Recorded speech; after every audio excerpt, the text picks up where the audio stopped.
The question at hand is ancient Indian history, particularly why we choose the character of Ram to represent Indian history. Very good question. Uh, there is an authentic historical chronicle about Ram's life by Valmiki. Valmiki was contemporary to him. Indeed, when Ram was sent to exile, then he went from up to Prayagraj, what is called, in last few years it was called Allahabad. Up to that, the royal chariot was provided to him. And then he had to go of his own as a forest dweller. So he crossed the Ganga River and then stayed overnight in Bhardwaj Ashram in Prayag. And then next morning he crossed Yamuna River. And then he went to a few days Chitrakoot.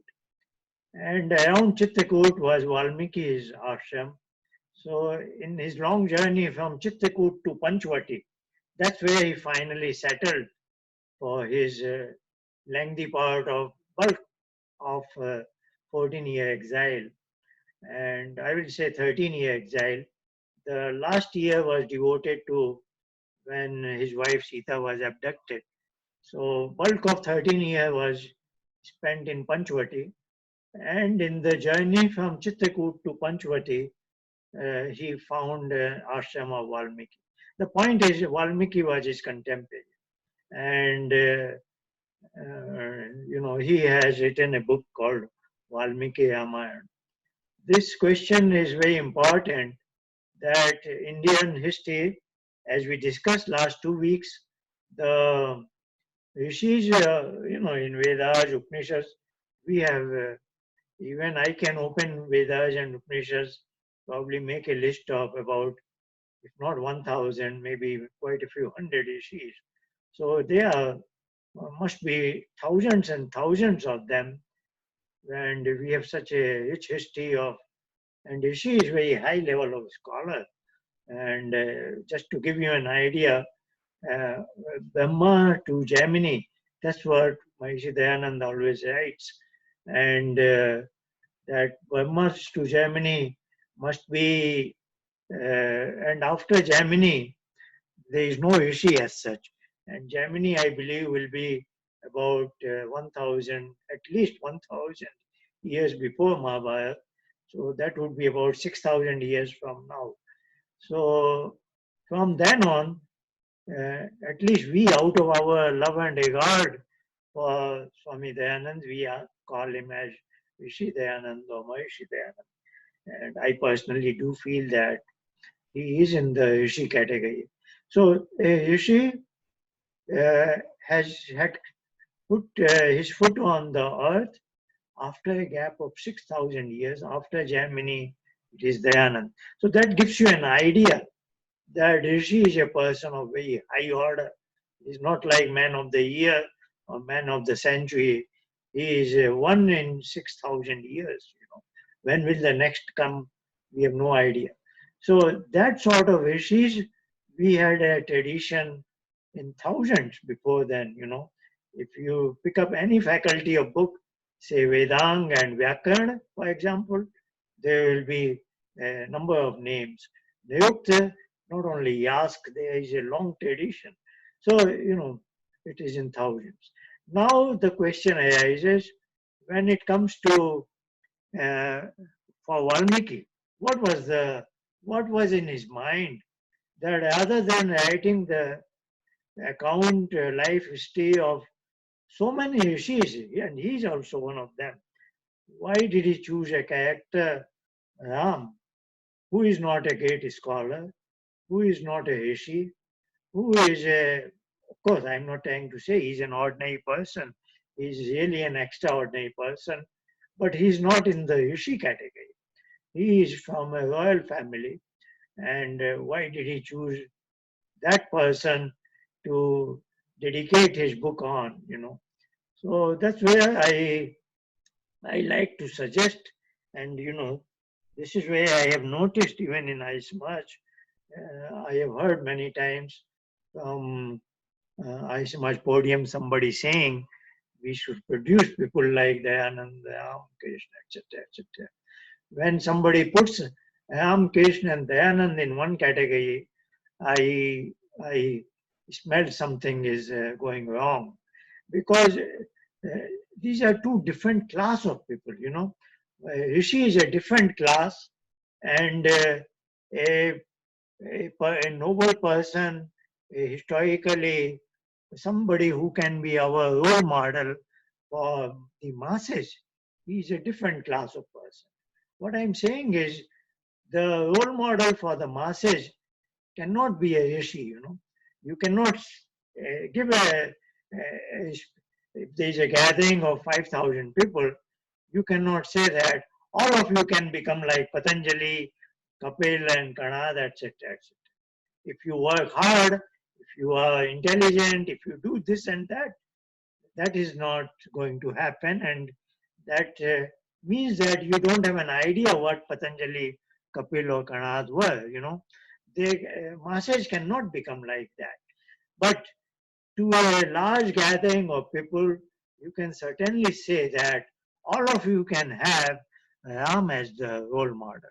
You know, every individual, every human being can be asked to look at Ram and Krishna as the role model, because they have certain human qualities, certain human values. They lived in that sense. What is said as, "O dharma ka moot roop the." When you say he is embodiment of dharma, what it means is he lived the life that somebody wants to know what is dharma.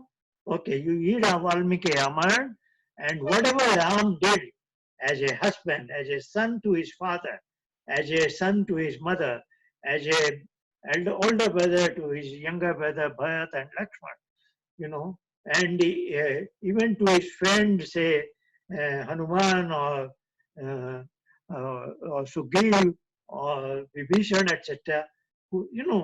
He has done nothing, not an iota of something that can be characterized as a wrongdoing. Nothing to talk about other.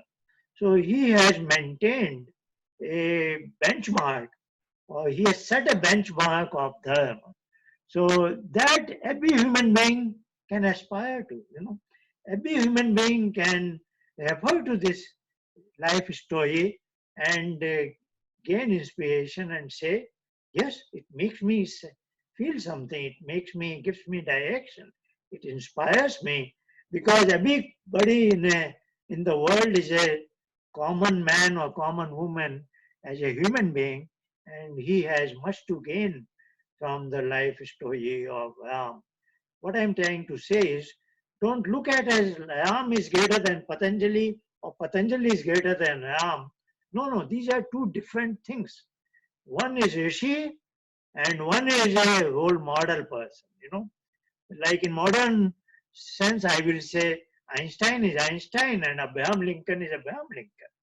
You cannot walk into a high school and tell a group of 40 students, look, all of you can become Einstein. That doesn't make sense. Some child will say, no, I want to be like Bill Gates.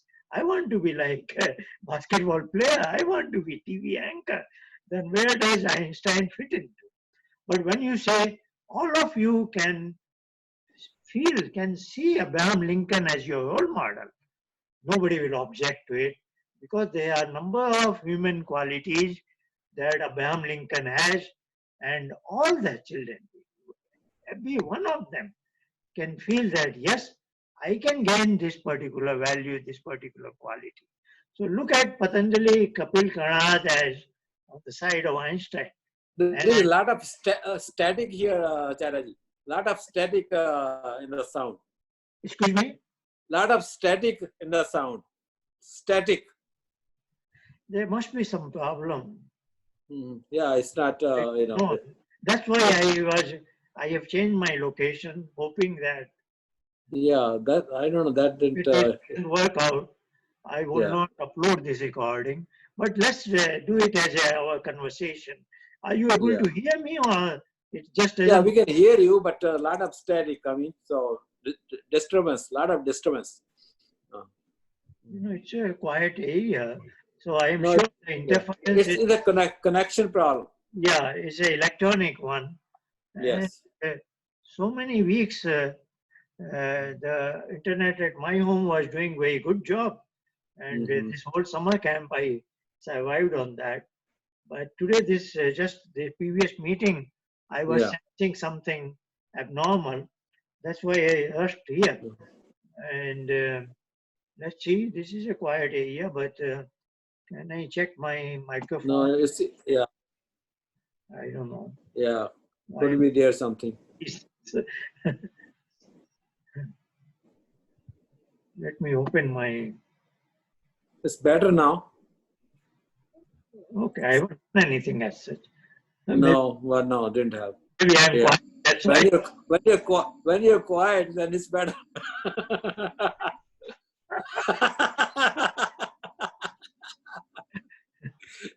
It makes no, static only when you talk. Yeah. Because you know, maybe well now Continue anyway. done. I could have got my wife's laptop, but now it's not feasible.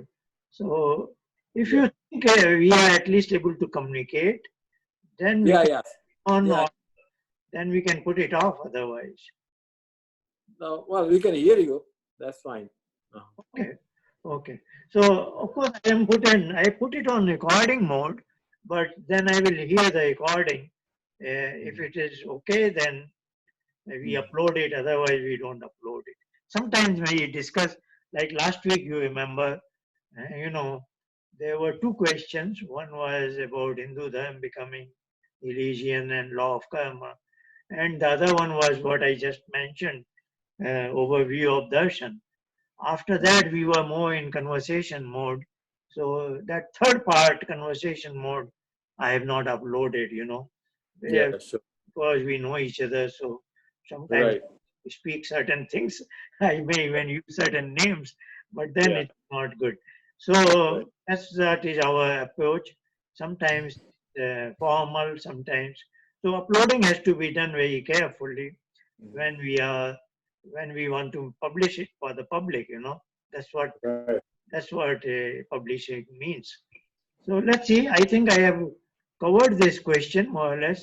The question was why the importance of the character of Ram and um, as opposed to many others.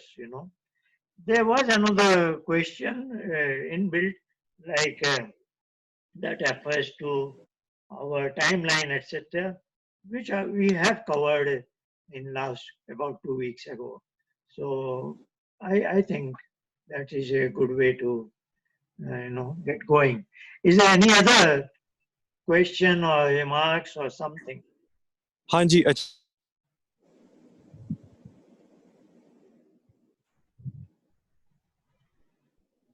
Ankit ji, you have a supplementary question or my answer was not fully enough? Then you can. Acharya ji, are you able to hear me?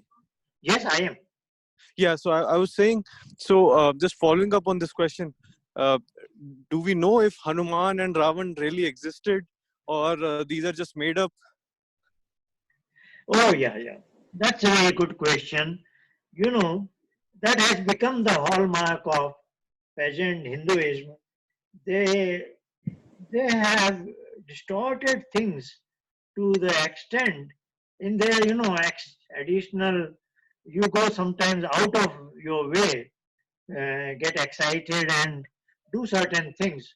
Like I say, the Valmiki Ramayana has been transformed by Goswami Tulsidas as Ramcharitmanas, and there Ram has been made as a Bhagwan Ram, Prabhu Ram, and like that. So Ram has been treated as a avatar of Vishnu and all that. So these are later distortions in Hindu Dharma, that's why it has become a sectarian religion now. Otherwise, it has the inherent potential to be a universal governing principles of dharma. So within that framework, a lot of wrongdoing has been done, and when it comes to Ram, they have made him a larger than size, So the truth is very important. You have to describe Ram as he was, and if you do something, you might be thinking you are doing a service to Ram by exaggerating certain things, then finally it backfires and it is disservice to Ram. So that's what has happened. So Valmiki Ramayana is a historical chronicle, but Goswami Tulsidas and I don't know, there are hundreds and thousands of Ramayana in a very different adaptations and different languages. I am not aware of what are their attributes, but as far as this is not my specialty, but whatever I know about Valmiki Ramayana, I will say this is sensible. But just to give you an example, transforming Ram as a reincarnation of Ishwar, all that has no admissibility from Vedic principles, and it has done more harm than good. And the way I look at it, I'm not a historian, but I have a perspective, so to say. So I think Tulsidas is in, say, 16th century, something like that. And by that, of course, Hinduism had degraded like anything. You know, there were foreign invaders in India. We had gone through our lowest point, so to say, and a common Hindu had lost the self-esteem like anything, and our even the Hindu scholars were converting, and later in 18th century, one name is there, Nilkant Shastri. He became a Christian missionary. He was a Kashi Brahman. So very painful things have happened in India because of downgrading of Hindu esteem and so on and so forth. So the reason I am making this remark is Tulsidas might have been, or that so-called Bhakti Yug that time, because we were so hollow at that time, there was no other option but that so-called Bhakti. And in so-called Bhakti, they were just idolizing certain characters like Mirabai did to Krishna, and Sudas also did to Krishna. Tulsidas did it to Ram, and they were idolized these figures. Probably in their mind, that is my perspective, I may be wrong. Probably in their mind, the intention was if Christianity puts forth Jesus Christ as the only Son of God, and if Islam is putting forth Muhammad, their founder, as the last messenger by Allah, then I think they just tried to overdo it by saying that in Hindu religion, Ishwar comes by himself, you know. So it's not that he sends his only son or he sends a messenger, he comes by himself. And that's the way they put forth Ramesh. So it may sound superior to Jesus Christ or Muhammad, but in saying so, you almost it was intellectually a bankrupt idea, So it backfired from all directions. Now everybody makes fun of us and all that. And not only that, now Hanuman has been put as a monkey and things like that. So of course he's Valmiki says he's Vana. Vana has a dual meaning, sure. Vana means monkey because the etymology of the word is va and nar. Nar is human being, so something who is very close to human being, and indeed among mammals, monkeys are quite close to us, and there are certain subspecies within monkey like chimpanzee, etc., who can walk. some distance on 2 feet, etc. And they use their 2 hands. So Vana can, by etymology, may mean monkey, an animal monkey, because of his closeness to human being. Because in Sanskrit, every word has a meaning. In English, what is the meaning of monkey? I have no idea. I'm not a linguist. But in Sanskrit, the words have a meaning. They, they have an origin, they have a root, and then certain prefixes, suffixes are there. Now, another etymology of the word vana is very simple. One who habitates, one who is inhabitant of one. One means forest. So this is a human being who are, even now, it's very advanced world. Every world is very much urbanized. But even now, there are some tribals who live in the forest area, and they live in their own classical style. So at that time, of course, it was very, very significantly present. So when Ram goes from Panchvati southward, when he gets some indication that Sita has been abducted by Ravan and they have gone in the southward, so he goes to a place called Kishkinda, which is present day Hampi or Vijayanagar. So Vijayanagar Empire we are very proud of. Even up to Mughal period, they have sustained it, as a Indian kingdom. So even as a tourist, if you go there, it is a very well developed, civilized place like Indus Valley in the modern times, so to say. So that was Kishkinda. That's where Ram and Lakshman and Sita went. Sorry, without Sita, they walked. They were from Panchvati to Kishkinda. Now this is a tribal area. So these people are referred to as Vana.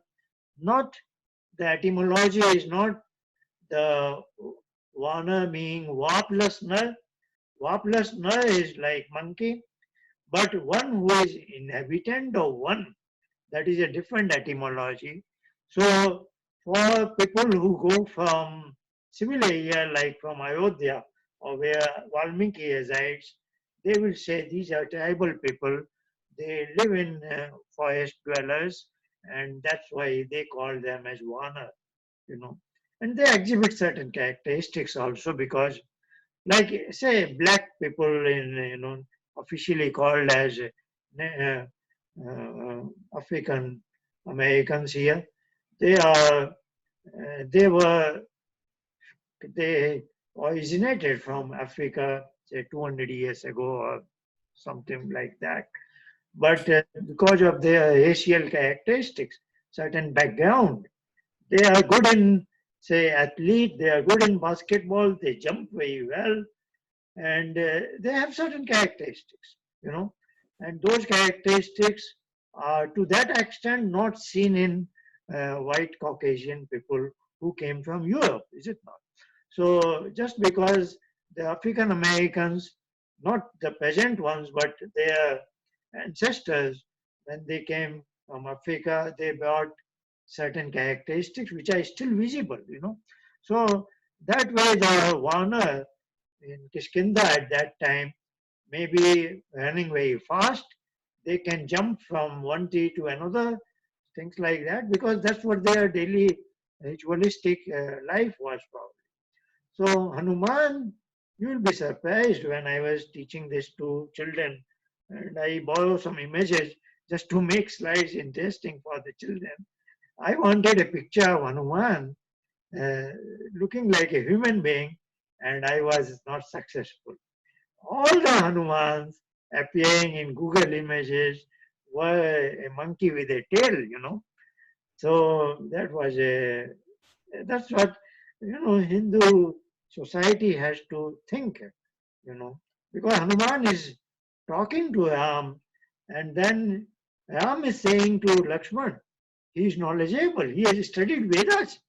If Hanuman is being described in such a manner that he's a learned person, this and that, and that's why Sugriv, who is the king, he appoints Hanuman as you be the envoy, because Ram is wanting to send a good person to Sita.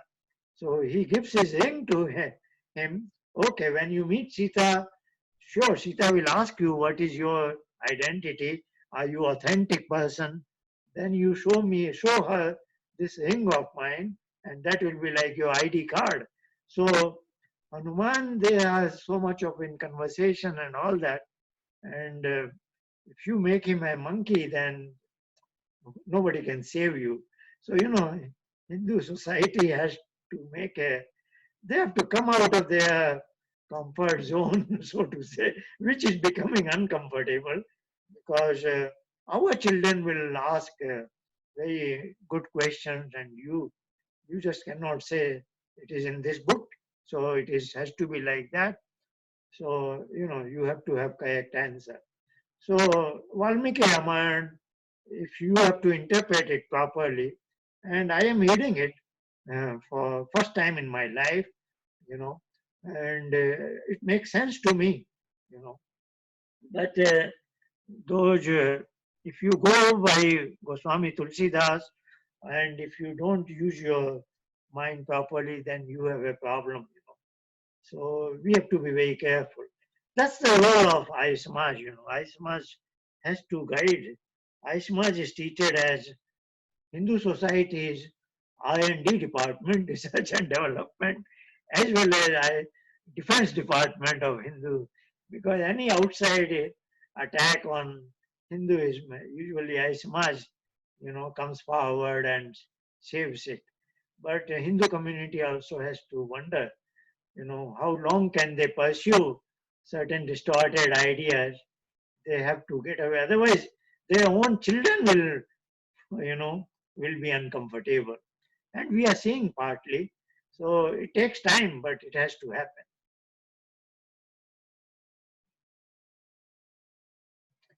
Did I answer what you were expecting? Or Hanji Acharya-ji, so Hanuman is now covered. What about Ravan? yeah, Ravan is just like a human being. We call him a Rakshas just because he's a bad human being. And by today's standard, he didn't do that bad. He just abducted a married woman and proposed to her. He didn't rape her.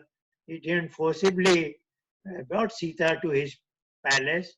As a tentative place, he made her stay in a garden-like place, and there were sufficient guards, and there were certain women to, after all, she's a queen-like person, so some sort of mates and all that was there.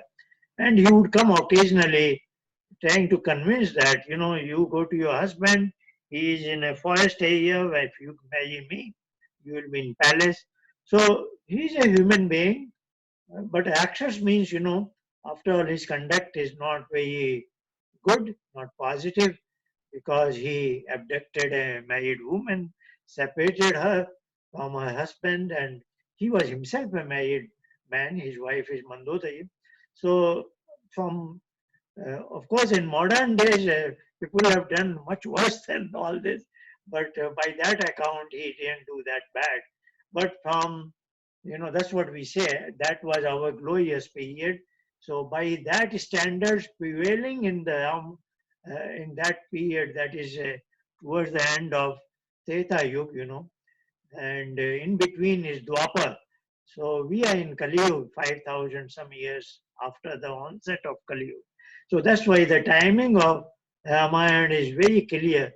It has to be as long as the time duration of Satyuga, which is 840,000 years. So, that's why the numbers are either about 1,000,000 years or more than that. So at that time, things were much better. Society was compared to, say, Mahabharat, when, the woman, Draupadi, is even being disrobed in an assembly, in the open glare of the whole assembly, like parliament is sitting, and Duryodhan and Dushasan wants to disrobe who is their own bhabhi, so to say, actually. So that is a terrible time. So Ramayana is a different standards of moral standards, etc. Now, so Ravana is just a human being, and is a bad human being. After all, his conduct cannot be condoned. But somehow they have put him as a 10 heads, Dashanan and all that. That that these are poetic languages. Even in today's language, we will say somebody is big-headed, is it not? If somebody is big-headed, so that is another way to say it. Ravana was big-headed, that he jumped into this kind of wrongful act. And instead of saying big-headed, it is as if his head is 10 times bigger than others. So the number 10 has come, but it doesn't mean he has 10 heads. But just like with Hanuman, there is some words are misinterpreted in the same way.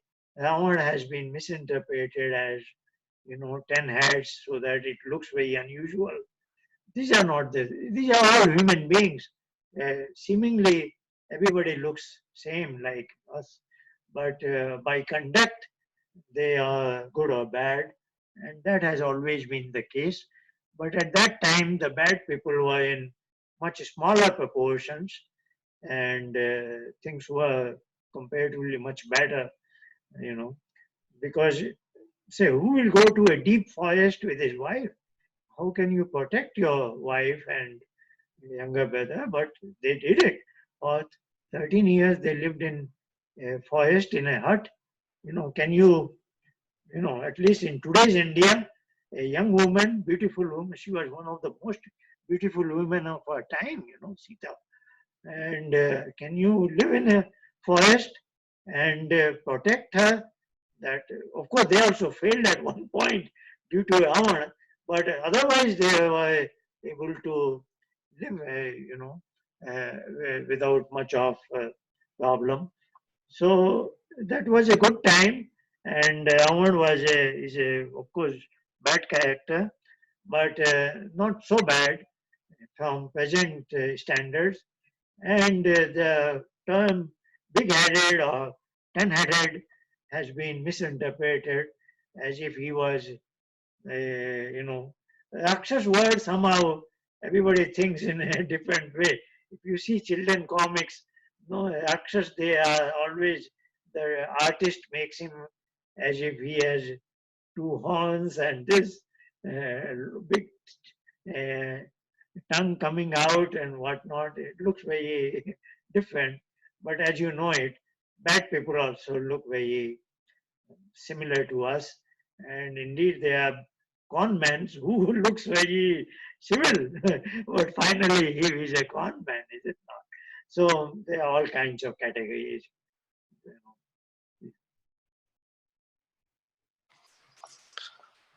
Acharya-ji, one final follow-up question on this. Yes. So was this Ramayana, this Ravan, was he in Sri Lanka or was he like in India somewhere? It looks like Sri Lanka, it looks like. And indeed, now it is not that bad because satellite pictures are there. So you do see a tale which was, this is 840,000 years we are talking. Maybe that time it was not so much deep in water. It was, if you fill in some stones, then it could be walkable. Probably it was like that. So that's what the two brothers did. Nal and Neil, they were probably had some sort of expertise in making bases, you know. So some expertise, there is always a society where some individuals have, that's what the human society is, that's what division of labor is all about, which is absent in other species. So in human groups, there are people with some extraordinary talents, and but they are within the human boundaries. We should not make it exaggerated. So probably I will say they organized a team of many people, and in a very short notice, because when Hanuman returned, he said that, Sita, he offered to Sita that I can take you. And he flew like, I, it is, of course, he didn't jump from Sri Lanka to India or Rameshwaram, something like that. Uh, Probably because Jatayu is also, Ravan is also, seems to have flown from Panchvati to Lanka by Pushpak Viman. So, this also is a bothersome thing for me also. I am also, my first degree is in aeronautical engineering. So, keep wondering about all this. But maybe, don't look at as commercial airliners, but, there is some sort of a prototype airplane or a small airplane, and which nobody else needs it, but some kings were probably in possession of that. So the king of Kishkinda probably had, that was probably a small airplane for one or two persons only, and probably Ramar's Pushpak Viman, because when Vibhishan becomes king at the after the death of Ravana, he offers to Ram, then Ram, Lakshman, Sita, they all, flew from Lanka to Ayodhya because they wanted to return urgently, and Vibhishan offered his airplane. That was the same airplane that Ravan was using. So it gives me an idea. This was probably a multi-seater. I don't know, 4 seats, 5 seats, 6 seats, whatever it is. And then there is a slight account. Ram is showing to Sita, look, this was the Kishkinda area where we met Hanuman, and he's narrating something after she was abducted, what happened. So maybe there were some people who were in possession of private airplanes. Now, what was the power plant? What kind of engine? Or was it a solar panels? Or there couldn't be human. It couldn't be just a glider, probably, because of distances involved. But, so what I was saying was Hanuman also crossed by air, something like that, from mainland to Sri Lanka in search of Sita. So when he met Sita, he did offer, look, I can take you with me, but for some distance, inland distance, you will have to sit on my back, and because he's a strong man, so he can walk and run with a woman on her back, on his back. But then Sita gives a very nice answer, that so her answer is twofold. One is, I wouldn't knowingly or of my own will have physical contact with a man. So, of course, she gives a offense in the sense, Ravan also forcibly, but that was forcible, when he abducted her. So she has that offense in mind when she gives this answer that of my own I didn't do that, but with you I'll be doing of my own, which I don't want to do. And the second part of the answer was, I want Ram to come personally and fee me here. So, this is a wife's, a wonderful wife who is devoted to her husband. She expresses her, now this is, you have to undo what Ravan has done to me. He abducted me forcibly, and now you have to come and free me from all this and punish Ravan to that extent. So that is her demand or expectation from her husband. So that is a woman has her honor, so she is expressing it in a very, Valmiki Ramayana is very sensible. Where at every point you see that depth, it's very wonderful. That's why it has captured the imagination of the whole world almost. There are all kinds of adaptations. Even Indonesia has become Muslim country, but they play the story of Ram Leela every year. It is part of their culture. Thailand, everywhere, Cambodia, everywhere. So in India, just the so-called secularism has killed many nice things of our culture. But Ram's story is really good, and but it should not be exaggerated. And so that's the way I will say it. there are many issues which can be slightly seen in a proper perspective, and so is true with Hanuman. So Hanuman, I will say, maybe there was a one-seat airplane or two-seated, and then he crossed the or went to that island, and if he was flying it, he just parks it there. If there is another pilot, he just waits for him, and then he goes around Lanka. And so Lanka, I think, is very much what is Sri Lanka today. But more we do exaggeration, we are killing the historicity which is inbuilt there. Then it becomes mythology. So, now there is a group of people who will call it mythology, not because Valmiki Ramayana renders it to that extent. It is because later editions have done a lot of distortions and exaggeration. And the places are there. The places are very, very well documented. Rameshwaram, Kishkinda, Panchvati, Chitrakoot. These places are there even after a gap of, say, million years. Prayag, Bharadwaj Ashram, all these are part of our culture and we know it. We know them.